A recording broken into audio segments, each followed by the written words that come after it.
시편 22편은 다윗이 썼고 인도자를 따라 아엘레 사할에 맞춘 노래. 아할레 사헬이라고 하는 것은 사슴이라고 하는 곡조에 맞춰서 노래를 불러라, 그런 뜻입니다. 그런데 사슴이란 곡조가 뭔지는 알 수가 없어요.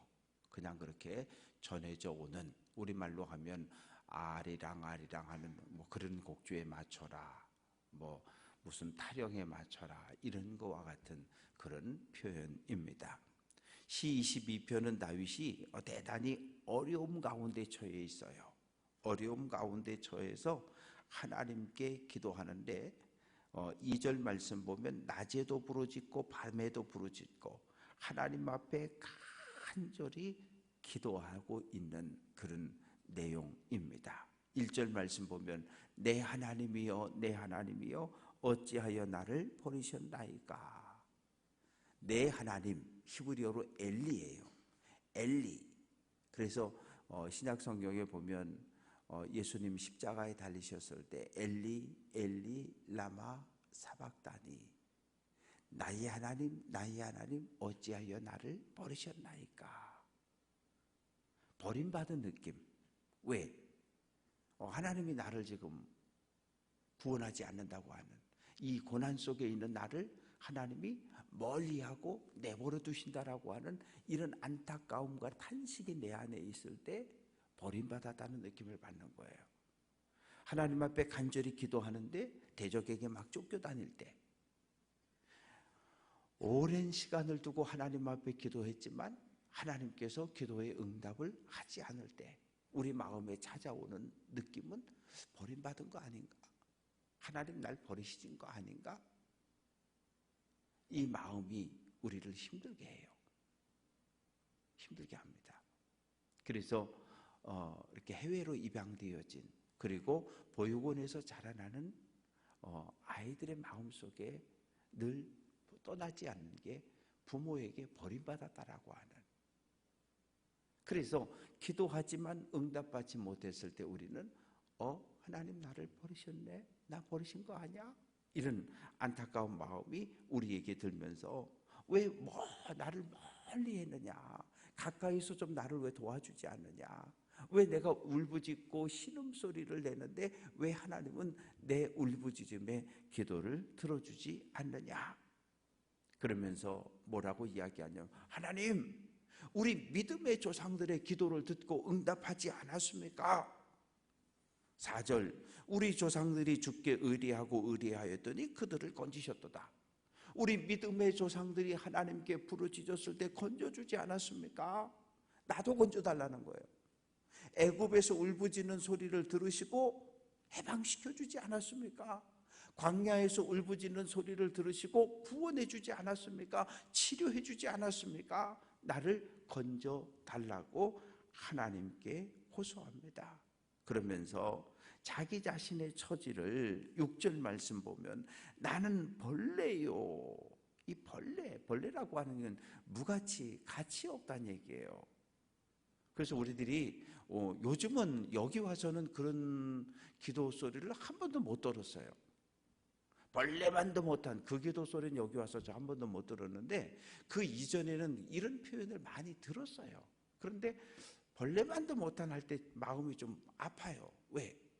아니 그래도 우리가 하나님의 형상을 가지고 있는데 벌레보다 못하다는 표현은 좀 아닌 것 같아요. 그래서 우리가 기도할 때 벌레만도 못한 이런 건 안 했으면 좋겠어요. 나뭇가지만도 못하고 돌멩이만도 못하고 그건 안 했으면 좋겠어요. 왜? 하나님의 형상을 가진 존귀한 자인데. 그런데 지금 다윗은 자기 자신이 당한 처지가 대적에게 쫓기고 도망가 다니는 자기 자신의 처지가 벌레 같다는 거예요. 아무 힘이 없다는 거예요. 죽인다고 달려들면 도망갈 수밖에 없는 자기 자신의 안타까운 처지를 벌레라고 표현을 하고, 사람들의 비방거리 백성의 조롱거리라고 말하면 다윗 저놈이 이번에는 꼭 죽을 거야, 이번엔 못 살 거야, 다윗 저놈은 이번에 다윗 사울 왕 손에 죽을 거야, 압살롬 손에 죽을 거야, 이런 비난과 조롱소리가 들려옵니다. 그러면서 8절 말씀 보면 이것도 조롱이에요. 뭐냐면 대적들이 야 다윗아 하나님께 의지해봐, 하나님께 기도해봐, 하나님이 그러면 너 구원해 줄걸? 비우는 거거든요. 이 정도로 지금 다윗은 생명이 대단히 위협받는 그런 상황에 있습니다. 그런데 다윗은 9절 나를 모태에서 나오게 하신 분, 어머니의 젖을 먹게 하신 분. 그러니까 다윗은 하나님이 내가 이 땅에 태어날 때부터 나와 함께 하셨다는 거예요.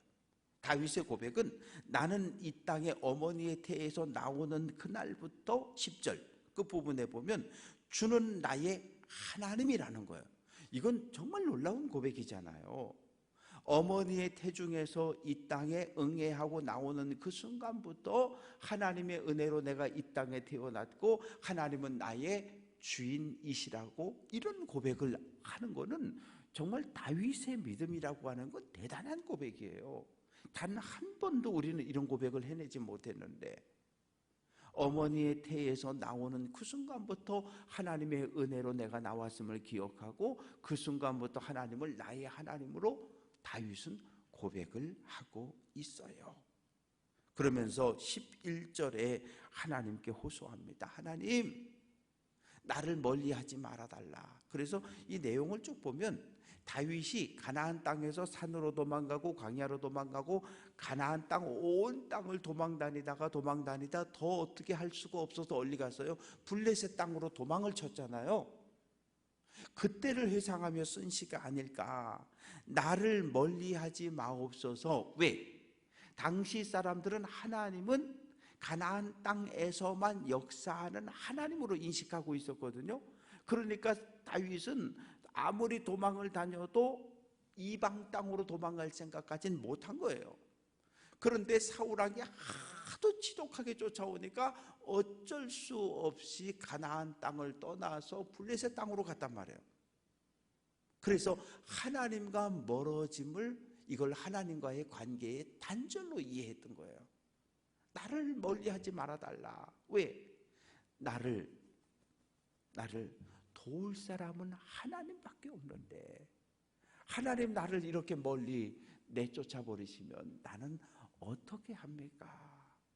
하나님께 탄식을 합니다. 그러면서 12절부터 18절까지는 구체적인 이야기를 하고 있는데 대적들이 황소, 바산의 힘센 소, 요즘 뭐 전국적으로 횡성 한우, 뭐 철원 한우 뭐 이렇게 브랜드가 있는 것처럼 바산은 이 초지가 잘 조성이 되어져 있고 이 바산의 소들은 또 힘이 그렇게 세다 그래요.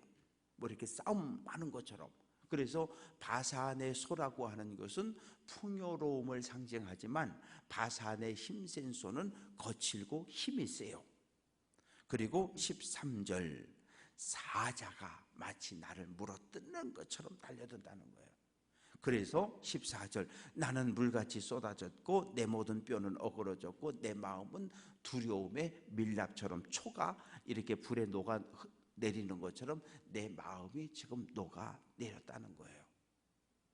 그러면서 15절 내 힘이 말라 질그릇 조각 같고 깨진 질그릇 조각 같고 내 혀가 입천장에 붙었다. 혀가 입천장에 붙었다는 표현은 너무 많이 도망을 다니고 물을 제대로 먹지 못하고 쉬지 못하니까 입 안이 그냥 딱 붙었다는 얘기예요. 말도 할 수 없을 정도로 입 안에 갈증을 느끼고 있음을 표현하고 나를 죽음의 진토 속에 죽음이 눈앞에 보인다는 표현이고요. 개들이 애워싸고 악한 무리가 나를 둘러싸고 공격하는데 내가 지금 다쳐서 뼈가 드러났는데 뼈가 어느 정도인지를 셀 수 있을 정도로 지금 내가 그렇게 힘들고 고통스럽다는 거예요. 그리고 나를 둘러싸고 18절 내 겉옷을 나누며 속옷을 제비 뽑는다. 이건 뭐냐면 사형수, 로마의 법은 사형수가 죽으면 그 옷을 벗겨서 사형을 집행한 사람들이 가위바위보 해가지고 이긴 사람이 가져가는 거예요. 그런데 똑같은 표현입니다. 전쟁에 나가서 전쟁에 졌어요. 사람이 죽습니다. 그러면 그 죽은 그 군인의 옷을 벗겨가는 거예요. 왜? 그만큼 입을 것이 없는 시절이기 때문에. 그런데 다윗 죽었네?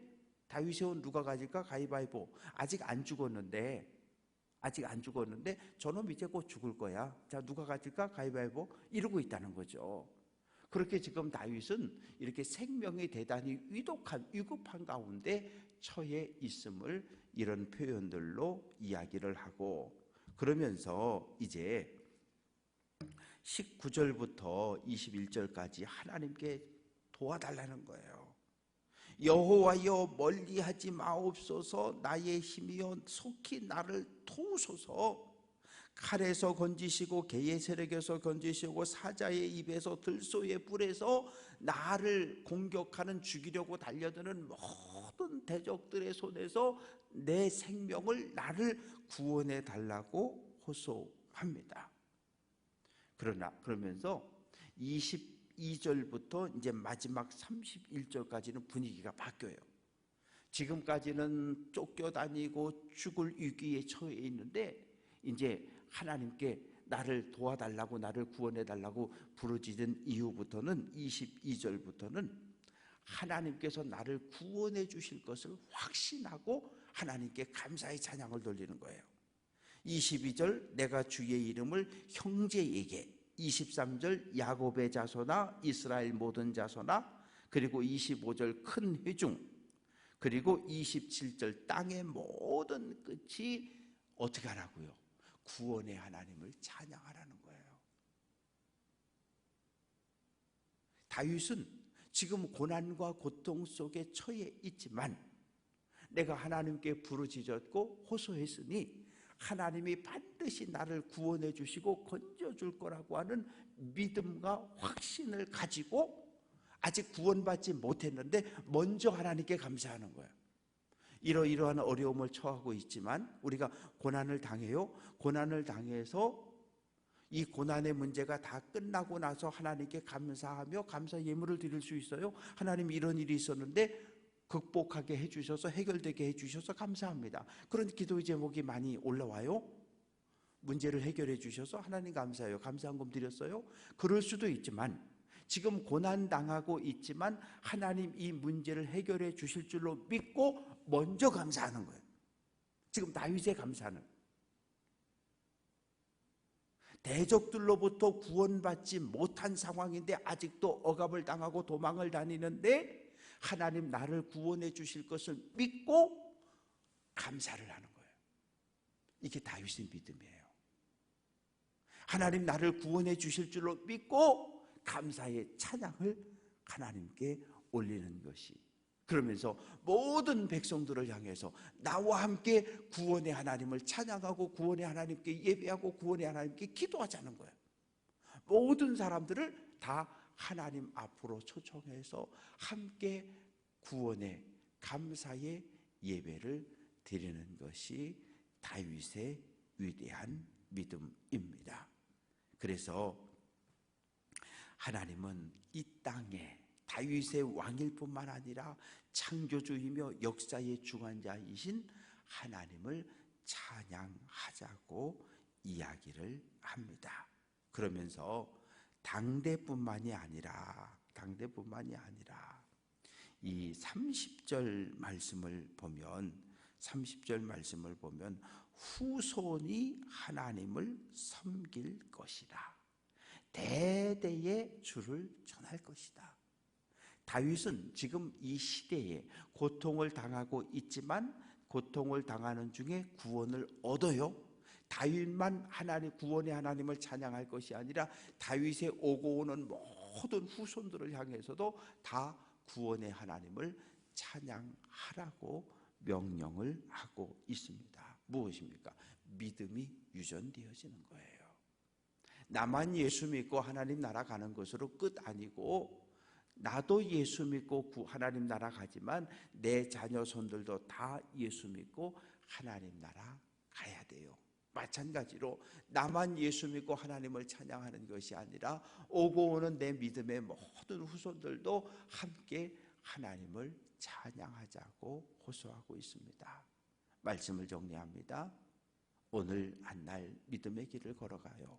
믿음의 길을 걸어가면 반드시 고난도 있고 고통도 있고 문제들이 많이 생겨지게 됩니다. 그 문제들을 대하는 우리의 믿음의 눈이 중요한 거예요. 그냥 사람의 눈으로 보면 이건 해결 불가. 그런데 믿음의 눈으로 하나님을 바라보고 십자가를 바라볼 때 이 문제를, 이 고난을 주신 하나님을 바라보고 하나님께 기도하면 이 고난의 문제가 풀려요. 그런데 우리는 하나님은 바라보지 않고 이 고난만 쳐다보고 있는 거예요. 얘만 붙잡고 얘하고 씨름을 하고 있는 거예요. 얘를 넘어뜨리려고. 저요, 해결 못해요. 내가 들 수 없는 게 짐이고 내가 들 수 없는 게, 해결할 수 없는 게 문제잖아요. 문제는 하나님께 맡겨야 돼요. 수고하고 무거운 모든 짐진 자들아 다 내게로 오라. 내게로 오라. 그런데 우리는 안 가잖아요. 내가 해결하려고 그러잖아요. 아니요. 다윗처럼 고난 중에 있지만 하나님께 기도하면 들으시고 응답해 구원해 주심을 확신하고 오늘 한 날도 믿음의 길을 잘 달려가는 귀한 성도들 될 수 있기를 주님의 이름으로 축원합니다.